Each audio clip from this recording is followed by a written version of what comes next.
కొత్త chapter. Supreme truth, అది అతి ఉత్కృష్టమైనటువంటి సత్యము, విశిష్ట సత్యము. అంటే ట్రూత్లన్నిటిలోకి అద్భుతమైన ట్రూత్ అనమాట, సత్యాలన్నిటిలోకి ఇక ఉత్కృష్టమైనటువంటి సత్యం. I was working in the trust office once when very bad trustee came in to see Mani in an agitated frame of mind. Rustam రాస్తున్నాడు, ట్రస్ట్ ఆఫీసులో నా పని నేను ఏదో చేసుకుంటున్నాను, ఏవో కాగితాలు రాసుకుంటున్నాను. ఒక ట్రస్టీ మేరాబాద్ నుంచి కంగారుగా వచ్చాడు. ఏది మనీ ఎక్కడుంది? ఆయన మొహం చూస్తేనే భయం వేసింది నాకు. ఏదో చాలా గాబరాలో ఉన్నాడు ఆయన, ఏదో పెద్ద సమస్య మరి ఆపదో ఏదో ఇబ్బందులో ఉన్నాడు ఆయన. ఎక్కడ మనీ అని వెతుకుతున్నాడు. The trustee was upset because of something that had happened several days ago which no one had informed him about. అతను చాలా ఆందోళన పడిపోతున్నాడు. ఏదో జరగకూడని విషయం కొన్నాళ్ళ క్రితం జరిగిపోయింది, 15 రోజుల క్రితం, నెల క్రితం. ఎవడు చెప్పలేదు ఇలా జరిగిందని. అతనికి స్థిమితి లేకుండా ఉంది. ఇలా జరిగిందా, మేరాబాద్లో ఇలా జరిగిందా అని అతను తట్టుకోలేకుండా ఉన్నాడు. చాలా ఆందోళనతో కూడినటువంటి మానసిక స్థితిలో ఉన్నాడు. ఈ వాజ్, ఆవేళ తెలిసింది వాడికి, పాపం ఎన్నాళ్ళలో అయినా జరిగి, కానీ ఈవేళ తెలిసింది. He was the trustee who was suppose to be in charge. అసలు అతను ట్రస్టీ మేరాబాదులో, అతనికి తెలియాలి ఇవన్నీ, అతనే దీన్ని సమస్య పరిష్కరించాలి. ఇది అతను తెలియడమే ఇప్పుడు తెలిస్తే మరి అతనికి ఎలా ఉంటుంది? But some strange and inexplicable reason which often happened at Meherabad he has not been inform. ఏదో కారణం, మేరాబాద్లో ఇలా జరుగుతూ ఉంటాయి, ఇలా బయటికి చెప్పలేని కారణాలు కొన్ని ఉండి దాన్ని దాచిపెట్టేస్తూ ఉంటారు. అది ఈవేళ అతని దృష్టికి వచ్చింది. అతను స్థిమితం పోయింది అతనికి. So he had come to complaint to money about it. కాబట్టి ఈరోజు తేలిపోవాలి, నేను అక్కడ ఉండి ఎందుకు ఇక్కడ, నాకే ఆ విషయం తెలియకపోతే చైర్మన్ దృష్టికి తీసుకెళ్తే ఆవిడ ఎవడెవడో పిలిచి మందలిస్తుంది కదా అని మనీకి కంప్లైంట్ చేయడానికి వచ్చాడు ఆయన. So money listen to him patiently. ఓపికగా వింది, చెప్పోయా నీకు అదంతా అంది. ఎంత ఆవేశంగా, వాడు ఇలా చెప్పలేదు, వీడు ఇలా చెప్పలేదు, వీడు చెప్పలేదు, వీడు చెప్పలేదు, వీడు చెప్పలేదు అని వాడు అందరి గురించి చెప్పాడు. ఓపికగా విన్నది Mani. And when he had finished narrating his woes about how badly he was treated. ఎందుకు నేను ట్రస్టీ అక్కడ, ఇదేనా ట్రస్టీకి ఇచ్చిన గౌరవం అని అంతా చెప్పాడు. Mani said to him gently, చాలా మృదువుగా ఇలాగంది Mani. Even I'm hearing about this just now though I'm the chairman. అవునంది, మరి నేను చైర్మన్నే కదా, నువ్వు ట్రస్టీవే, కానీ నేను ఇప్పుడే వింటున్నాను, మరి నా పరిస్థితి ఏమిటి? నువ్వు ట్రస్టీగానే నువ్వు ఇప్పుడు తెలియడం చాలా అన్యాయం అనుకుంటే, మరి చైర్మన్గా నేను ఇప్పుడు వింటున్నాను. These kind of things happen with me two. కాబట్టి ఇలాంటివి జరుగుతూనే ఉంటాయి. నాకు చాలా ఎక్కువగానే ఈ అనుభవం ఉంది. You should not take this personally. నువ్వు వ్యక్తిగతంగా తీసేసుకొని దాని గురించి బాధపడద్దు. People are so busy. మరి ఎవడు వాడి బిజీగానే ఉన్నారు, నువ్వు నేనే కదా, అందరూ బిజీయే. So preoccupied with their own concept of Baba work that a genuine slip like this often happens. వాడు కూడా ఏమనుకుని ఉండొచ్చు, నా ఖాళీ ఏంటి, పొద్దున్న సాయం దాకా అక్కడ ఏదో పని అప్పు చెప్తారు, ఆ పనిలో ఉన్నాను, ఈయన చెప్పడం మర్చిపోయినది, ఏంటి పెద్ద కొమ్మలం ఊలిపోయింది అనుకోవచ్చు. వాడు మరి మానవుడే కదా, వాడు బిజీగానే ఉంటాడు. మనం ఎంత బిజీ అనుకుంటున్నామో వాడు కూడా. In this atmosphere of Baba such things happen more frequently than with those who live in the world. ప్రపంచంలో ఇలాంటి సంఘటనలు ఎలాగా వస్తాయి కదా మనం ప్రపంచంలో, కానీ బాబా దగ్గర ఇంతకంటే ఎక్కువ వస్తాయి. ఎందుకని ఆయన మనం అది ఎప్పుడు గుర్తుపెట్టుకోవాలి. ప్రొఫెసర్ శ్రీవాస్తవ్ గారు చెప్పిన బాబాను మెహరాబాదులో ఎలా ఊహించుకోవాలంటే ఫౌండరీ ఓనర్ అని చెప్పాడు. రేంచులు ఒక సంఖకి, రంపాలన్నీ ఒక సంఖలో, స్క్రూ డ్రైవర్లు ఇవన్నీ పట్టుకొని. ఎందుకని మన అహం మీద ఆయన పనిచేస్తూ ఉంటాడు, స్క్రూలు బిగిస్తూ ఉంటాడు, స్క్రూలు లూజ్ చేస్తూ ఉంటాడు. కాబట్టి ఆయన చేసే పనులు ఇలాంటివి ఎన్నో ఆయనకి అవసరమవుతాయి. ఇవన్నీ వాడుకుంటూ ఉంటాడు. ఇలాంటివి పెట్టి వాళ్ళలో ఉన్న వికారాలను బయటికి తెస్తాడు, తెచ్చి అవన్నీ టైట్ చేస్తూ ఉంటాడు, అవన్నీ లూజ్ చేస్తూ ఉంటాడు. సో ఆ అహంతో ఆయన చేసేటువంటి ట్రీట్మెంట్ ప్రక్రియ కోసము ఎక్కువగా ఇటువంటి పరిస్థితులు కల్పిస్తూ ఉంటాడు. Baba is working upon each and every soul and the speed with which he is doing it can be overwhelming. అదే ఇక్కడ అద్భుతంగా మనం అనుకున్న విషయమే సరిగ్గా ప్రతి ఆత్మ మీద బాబా పనిచేస్తూ ఉంటాడు. ఇప్పుడు ఐసీయూలో మనం జాయిన్ చేస్తాం అనుకోండి, అపోలో రోజుకి 5,000 రెంట కట్టి వాడు ఊరికనే పేపర్ చదువుకుంటా బాబు టీవీ చూస్తావాడు కదా. ఈ చేతికి 4 పైపులు పెడతాడు, ఈ చేతికి 4 పైపులు పెడతాడు, ఇక్కడ ఒక మిషన్ పెడతాడు, ఇక్కడ ఒక మిషన్ పెడతాడు, రీడింగ్లు గీ గీ గీ గీ అంతా హడావుడిగా 4 నర్సులు 2 డ్యూటీ డాక్టర్లు. అలాగే అక్కడ వేరాబాద్లో పనిచేయడానికి వచ్చాడంటే వీడికి తగిలించేస్తాడు ఈ పైపులన్నీ. వాడి మనసు మీద పని చేస్తూ ఉంటాడు ఆయన. That is why people slip on these things. అంచేత వాడు మామూలుగా వాడు మర్చిపోయినవాడు కూడా మర్చిపోతూ ఉంటాడు ఇలాంటివి. ఎందుకని వాడికి ఇలాంటి అవమానకర సిచ్యువేషన్ వాడు ఫేస్ చేయవలసిన అవసరం ఉంది ఆయన ట్రీట్మెంట్ ఇవ్వడం కోసం. కాబట్టి వాడి దెబ్బలు అదే తిట్లు తినాలి, అవమానాలు భరించాలి, నింద భరించాలి. అంత ఉద్యోగం చేసి వచ్చి మాత్రం జ్ఞానం లేదు అని ఇంత బాధ్యత ఉన్నవాడు ఇదేనా? దాన్ని ఎలాగ స్వీకరిస్తాడో మనకు తెలియాలి. మనకు ఉద్యోగాలకి ఇంటర్వ్యూలు చేస్తూ ఉంటారు. ఆ ఇంటర్వ్యూల్లో వాడు చెప్పి కొలిది అడుగుతూ ఉంటారు అని ప్రశ్న. అంటే నేను అదే డిపార్ట్మెంట్లో పనిచేశాను, నేను అది చెప్పేస్తాను ఇంకా అడుగుతూ ఉంటాడు. ఏదైనా క్వశ్చన్ వాడికి తెలియంది చెప్పి దాన్ని తెలియదు సార్ అని చెప్పేసి ఇంక వదిలేస్తారు వాడు. ఎందుకని? వాడికి తెలియని సిచ్యువేషన్ ఎలా ఫేస్ చేస్తాడో కావాలి వాళ్ళకి. తనకు తెలియనటువంటి పరిస్థితిని కూడా ఎలా ఫేస్ చేస్తాడు దాన్ని. అంటే వాడు ఓడిపోయినట్టు ఒప్పుకుంటాడా? హానెస్ట్గా పొరపాటు సార్ నాకు తెలియదు సార్ అని చెప్తాడా? అబద్ధం అన్నట్టు ట్రై చేస్తాడా? తప్పించుకోవడానికి ట్రై చేస్తాడా? అది ప్రధానం. అంచేత ఏ మనిషి కూడా అన్నీ తెలుసుకోవాలని ఎవరు ఎక్స్పెక్ట్ చేయరు. అంచేత అది ఏమి తప్పు కాదు, కానీ దాన్ని అబద్ధం ఆడడానికో తప్పించుకోవడానికో ట్రై చేస్తే అది తప్పు. అదే అనమాట ఇక్కడ బాబా చేసింది. కావాలని సిచ్యువేషన్ క్రియేట్ చేసి ఎలాగ వీడు నిలబడతాడు చూస్తాడు అనమాట. పొరపాటు అయిపోయిందంటే అయిపోయింది వాడు, చాలా సింపుల్. అందుకే బాబా ఎప్పుడు ఆ ఏజ్ కథ చెప్తూ ఉండేవారు. గుర్తుంది కదమ్మా, బానిస ఉంగరాన్ని పగలగొట్టించేస్తారు కదా, గుర్తుంది అందరికీ? చెప్పనా ఒకసారి. గజనీ మహమ్మద్ ఆయన దర్బారులో ఆయేజ్ అనేటువంటి ఒక బానిస ఉండేవాడు, నిగ్రో. గుర్తొచ్చింది కదా? అందరికంటే అతనంటే చాలా ఇష్టం. మంత్రులు, సామంతులు, సేనాధిపతులు వీళ్ళందరికంటే కూడా వీడంటేనే ఇష్టం రాజుకి. వీళ్ళందరికీ అసూయగా ఉండేది, వీడెవడు బానిసగాడు ఇంత ఛాన్స్ కొట్టేసేది వీడు అని. సో వాళ్ళు హెరాస్ చేస్తూ ఉండేవారు వాడిని. ఒకనాడు రాజు వీడి గొప్పతనం ఏంటో ఔన్నత్యం చూపించాలని అనుకున్నాడు. ఆయన చేతుకున్న రాజముద్రిక ఉంగరం ఉంటుంది కదా, అది తీశాడు. తీసి ఇలా పెట్టాడు.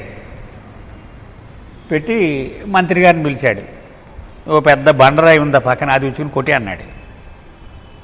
కొట్టి అంటే, మహారాజా మీరు నన్ను పరీక్షిస్తున్నారా? ఇంత విలువైనటువంటి అపూర్వమైనటువంటి వజ్రం, దీన్ని ఎలా పగలు కొడతాను నేను? వెళ్ళిపో కూర్చో అన్నారు. కూర్చున్నాడు. ఇంకో సేనాధిపతిని పిలిచాడు. వాడు ఇలాగే చెప్పాడు. ఇలా చెప్పిన తర్వాత వీడిని పిలిచాడు. రాయి తీసుకుని కొట్టేసాడు. డామ్ అనేది అది మొక్కలైపోయింది శుభ్రంగా. నుంచున్నాడు. Your pleasure. బుద్ధి ఉందా లేదా నీకు? ఇంత ఖరీదైన వజ్రం, రాజముద్రిక, ఒక ఆలోచన కూడా లేకుండా అలా పగల కొట్టేయడమేనా అన్నాడు. పొరపాటే అన్నాడు. అప్పుడు బాబా చెప్పారు, ఆ సేవకుడు లక్షణం ఏంటంటే గురువు ఏం చెప్తే అది ఒప్పుకోవడమే. మళ్ళీ తన బుర్రను ఉపయోగించి అతను చెప్పిందే కదా నేను చేశాను అని కూడా ప్రశ్నించాడు. ఎందుకంటే నిత్యము చేసేవి పొరపాటులేవాడు. కాబట్టి నువ్వు పొరపాటు అన్నావా, అయితే ఓకే, నేను చేసేవి అవే కదా రోజు, పొరపాటే. అది ఇంపార్టెంట్. ఎప్పుడు ప్రశ్నించకు, తిరగబడకు. బాబా చెప్పారు. మొన్న వారం మనం చదువుకున్నాం, గుర్తుంది కదండి. ఫెర్రం బాక్సింగ్ వాళ్ళ బాబా అన్నారు, నువ్వు అదేదో ఆ తుమ్మకాయ ఏదో మింగేస్తే చచ్చిపోవలసిన వాడు బతికించాను నేను. ఈవేళ వాడు అడగమన్నాడని నువ్వు ఎందుకు వాడిని పనిలోంచి మానిపించేసావని నన్ను ప్రశ్న నాకు వచ్చావు. ఇలాగ నీ గురువైన నన్ను ధిక్కరించేటువంటి పరిస్థితి కంటే నువ్వు చచ్చిపోయి ఉంటే బాగున్నా. వేళ చాలా పాపం మూట కట్టుకున్నావు ఈవేళ అలా చేసిన వాడిన. Baba is working on each and every soul. అది ప్రతి ఆత్మ మీద బాబా పనిచేస్తూ ఉంటాడు. You should ignore such things and not take it to heart, learn it to let go and forget. ఇలాంటివి జరిగాయి అనుకో, పోన్లేరా అనుకోవడం అలవాటు చేసుకోవాలి. పోన్లే ఏదో జరిగింది కదా, ఇక్కడి నుంచి జాగ్రత్తగా ఉండదు అని చెప్పి దాన్ని పర్సనల్గా తీసేసుకుని నన్ను ఈ అవమానం చేసేయడం, ఇంకా నేను ఇక్కడ ఉండడం అనవసరం, నేను రాజీనామా చేసి వెళ్ళిపోతాను అని ఇలాగా వ్యక్తిగతంగా నువ్వు కక్ష కట్టడం మంచిది కాదు. Remember Baba and make use of this wonderful opportunity that he has given you. ఒక్కసారి నువ్వు గుర్తుపెట్టుకో, బాబా ఆ డోర్ పక్కన నుంచి చూస్తున్నాడు, నువ్వు ఎలాగ హ్యాండిల్ చేస్తావో దీన్ని అని ఒక్కసారి జ్ఞాపకం తెచ్చుకో. అమ్మో అక్కడ ఉన్నాడు బాబా, చూస్తున్నాడు నాకేసి, వాడిని క్షమించి వదిలేస్తానా లేదా, ఓన్లేరా ఓకే అంటావా లేదా, ఈ అవకాశం నాకు ఇచ్చాడు వాడిని క్షమించడానికి, నేను దీన్ని ఉపయోగించుకుంటానా తిరగబడిపోతానా. ఆ క్రైస్తు చెప్తాడు బైబిల్లో, ఇక్కడ నీవు క్షమిస్తే స్వర్గంకి వచ్చినప్పుడు నా తండ్రితో చెప్పి నేను క్షమించమని చెప్తాను, నీ ఇష్టమే, ఆప్షన్ నీది అంటాడు. ఇక్కడే నీవు ప్రపంచంలో నీకు పట్ల నీకు కష్టం కలిగించిన వాడిని క్షమిస్తే రేపొద్దున్న నీవు నీ తప్పులు ఎంచబడినప్పుడు తండ్రి దగ్గరికి వచ్చినప్పుడు అప్పుడు నేను చెప్తాను, వీడి తప్పులు చేసిన మాట వాస్తవమే, కానీ క్షమించే తండ్రి వీడికి క్షమించేయడం అలవాటు వీడికి అని చెప్తాను నేను. అప్పుడు నువ్వు క్షమించబడతావు. నువ్వు బైబిల్లో చెప్పాడు. అంచేత క్షమించడం అది ఎప్పుడు మనకి క్రెడిటే.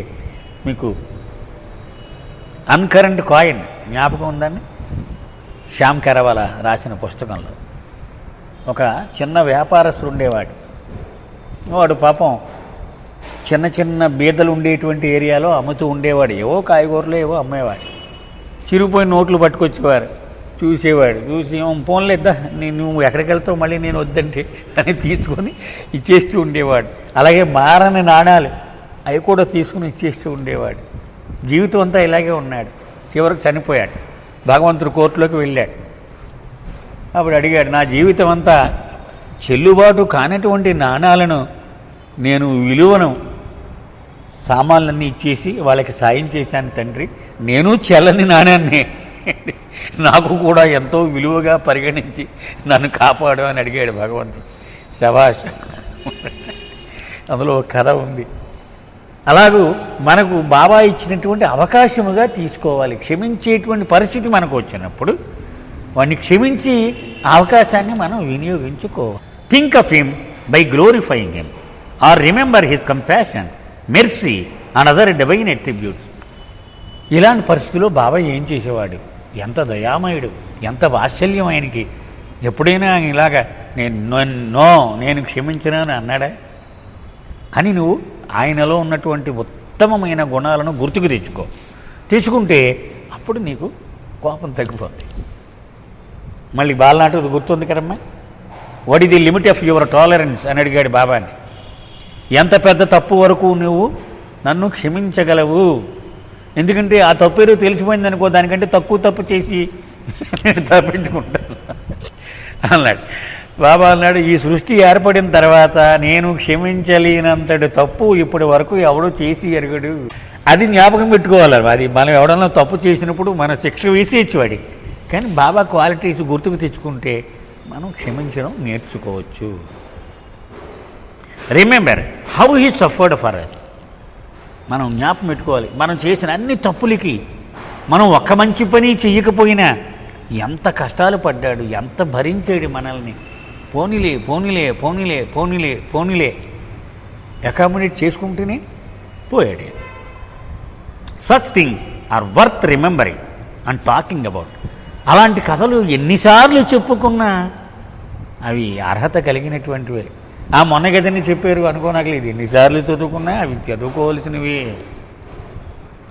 When you do that you are pleasing Baba while doing his work. Baba పని చేస్తూ ఉన్నప్పుడు ఇలాంటి విషయాలు స్మరణ తెచ్చుకుంటూ ఉంటే ఎంత సంతోషపడిపోతాడో బాబా. ఆయన చాలా ఆనందపడతాడు. When Mani ended the trustee had calm down and left. Mani ఇలా చెప్పగానే వాడు ప్రశాంతం అయిపోయాడు. బహుశా జాలదత్తురు ఎవరో అయినొచ్చు, మేరాబాద్ ట్రస్టీ అంటే ఆయన. అతను ప్రశాంతం అయిపోయాడు, అక్కడి నుంచి వెళ్ళిపోయాడు. As I was close by in the office I had over head the conversation. నేను ఆ పక్కనే సీట్లో ఉన్నాను కాబట్టి నేను ఇదంతా వింటూ ఉన్నాను, ఈ సంభాషణ అంతా. I was a little surprised when Mani commented to the trustee that she was hearing of the situation just then as the trustee was narrating it. నేను ఇప్పుడే వింటున్నాను ఈ గొడవ అంతా అని చెప్పడం నేను విని కొంచెం ఆశ్చర్యపోయాను అంటున్నాడు Rustam. For had personally conveyed the information about this particular incident several days ago to the concern Meherazad.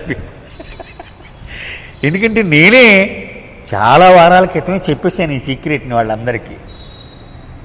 I was little surprised that no one had shared the information with Mani. అయ్యో మేరాజాదులో అంతమందికి చెప్పాను, మణికి ఎవడు చెప్పలేదా అని నేను చాలా ఆశ్చర్యపోయాను.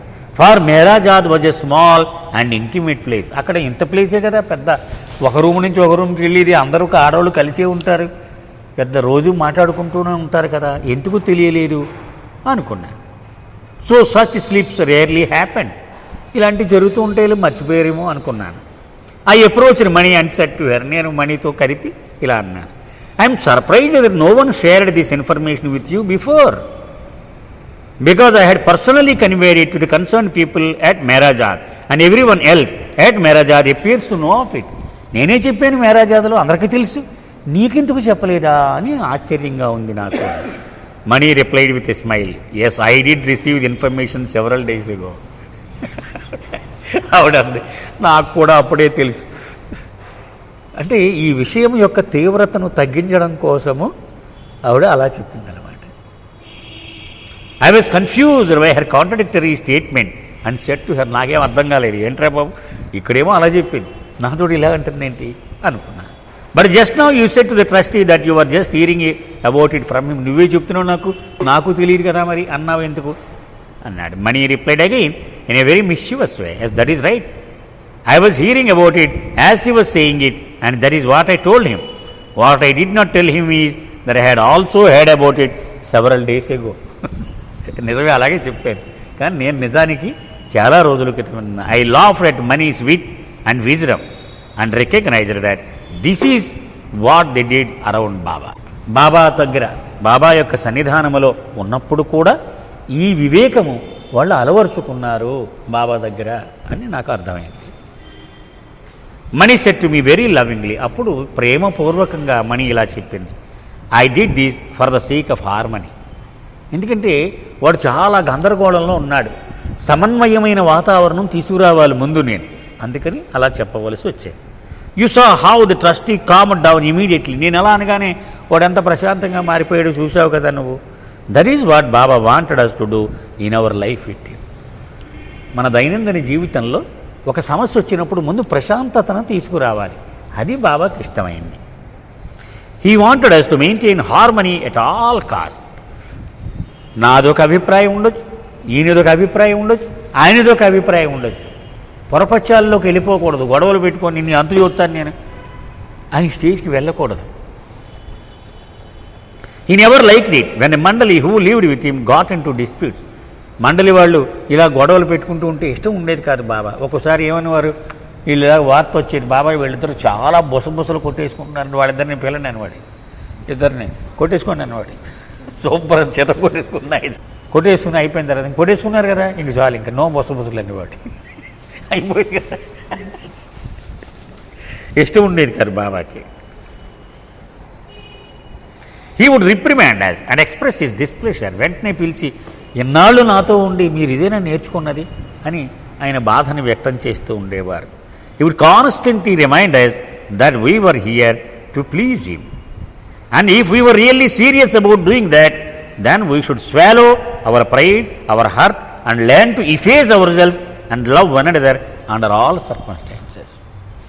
నన్ను సంతోషపెట్టుట అనే ఒకే ఒక్క పని కోసం మీరు ఇక్కడ జీవిస్తూ ఉన్నారు, అది గుర్తుపెట్టుకోండి అనేవారు బాబా. మరి అది అమలుపరచడంలో నీ గర్వాన్ని, నీ ఆవేశాన్ని, నీకు బాధ కలిగినటువంటి ఆ అనుభవాన్ని ఇవన్నిటినీ మింగాలి, నిన్ను నీవు చెరిపేసుకోవాలి. అది నిలబెట్టడం కోసం, ఆయనను సంతోషపెట్టడం కోసమే జీవించాలి. If someone was rude and hurtful to you, Baba wanted us to love him more. అది మై విష్. ఏం చెప్పారు బాబా? నిన్ను ఏ పరిస్థితులలో అయితే ఉంచాడో బాబాయే నా మేలు కోసము ఆ పరిస్థితిలో ఉంచాడు, అంతే కదండి అనుకోమన్నాడు. అంచేది ఒకడు నిన్ను నొప్పి కలిగించి చాలా మొరటుగా ఉన్నాడు అనుకో, బాబా ఏం కోరుతున్నాడు అనమాట, వాడిని ఇంకా ప్రేమించాలి, వాడిని మనం ఇంకా ఎక్కువగా ప్రేమించాలి. To give our self even more to such people, మనల్ని మనం ఇంకా వాడికి అర్పించుకోవాలి. If we did that Baba would feel very please, అప్పుడు బాబా ఎంతో సంతోషిస్తాడు. ఎక్కడ ఏం చెప్పారండి Baba, start learning to love God by loving those whom you cannot love. మనం అది చదివాం. అంటే మనకు అస్సలు ఇష్టం లేని మనిషి ఎవడో ఎంచుకుని వాణ్ణి ప్రేమించడం ప్రారంభించడం ద్వారా భగవంతుడిని ప్రేమించడం మొదలుపెట్టమన్నారు. అంటే ఇంకా మనకు అస్సలు ఇష్టం లేని వ్యక్తి ఒకటి మిగిలిపోయాడు అంటే మనం ఇంకా మొదలట్లేదనమాట భగవంతుడిని ప్రేమించడము. He would talk about such souls with the pride of a mother who feels happy when a child does the correct thing. Baba ఎంత నేరుగా సూటుగా మాకు వివరించి చెప్పేవారంటే, ఒక బిడ్డ మంచి పని చేసినప్పుడు తల్లి ఎంత పొంగిపోద్ది అంత పొంగిపోయేవాడు బాబా. ఇలా మనం ఏదైనా కరెక్ట్గా శాబాష్ అనేవాడు. That is what one should constantly strive for. అలాగ బాబా మనల్ని చూసి సంతోషించాలి అని మన ప్రయత్నం చేయాలి. To live with Baba means to please him at all times. బాబాతో మనము జీవిస్తున్నాము అంటే దాని అర్థము ఆయన సంతోషము కోసమే ఏ పని చేసినా మనము చేస్తూ ఉండాలి. To be constantly aware of his pleasure. సదా ఇదే మనకి గైడింగ్ లైట్. బాబా సంతోషిస్తాడా, నా పని వల్ల సంతోషించడా. That is the most supreme truth that one can live. తమ జీవితంలో ఆచరించదగిన అతి ఉత్కృష్టమైన సత్యము ఇదే.